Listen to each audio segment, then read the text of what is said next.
I'm going to give you the evidence that will prove to you beyond a reasonable doubt that you will live on happy and healthy after your body dies. I'm Dr. R. Craig Hogan, president of the Afterlife Research and Education Institute, author, co-author, or editor of 10 books containing evidence we are spiritual beings who live on after we leave our bodies behind. The evidence is in these videos. We have consistent, verified evidence that people living on Earth are able to communicate mind to mind with their loved ones living in the life after this life. Such communication is now commonplace. We've developed a training program that teaches people how to go into a self-hypnotic state of mind in which they have an afterlife communication with their loved ones. The procedure is called a self-guided afterlife connection. The training is free, online, at selfguided.spiritualunderstanding.org.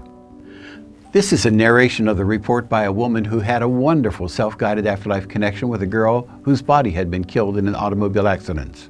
She has a remarkable validation that it was the daughter of a friend of hers. Then I saw a young girl, a teenager. She had familiar features.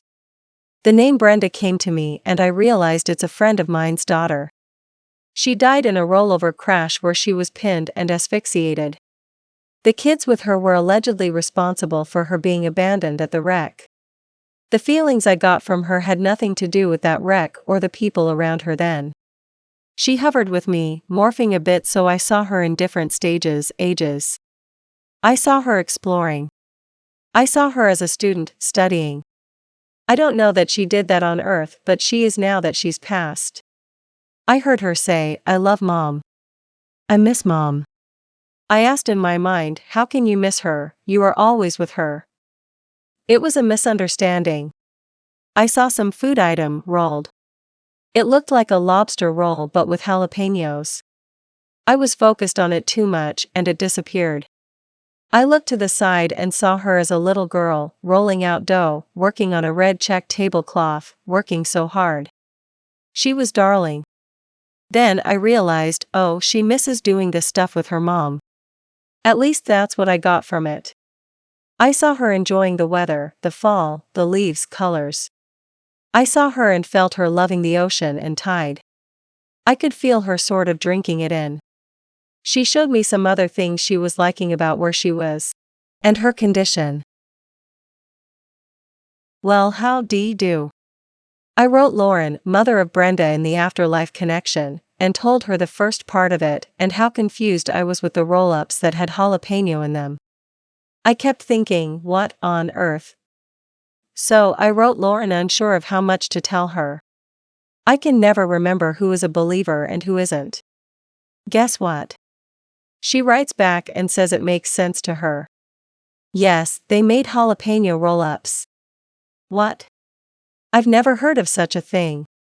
Look, if I ever thought I was making this stuff up, well, I completely believe now. Where the hell did jalapeno roll-ups come from? The woman's vivid experience of the young girl matched her friend's daughter, even in the unusual creation of the jalapeno roll-ups. The experience validated that the young girl was alive, although her body had died, and that she was anxious to communicate. In a second narration of a report by someone who had a self-guided afterlife connection experience, the woman had events occur that she did not expect. The vivid detail was proof the encounter was not something she could have imagined.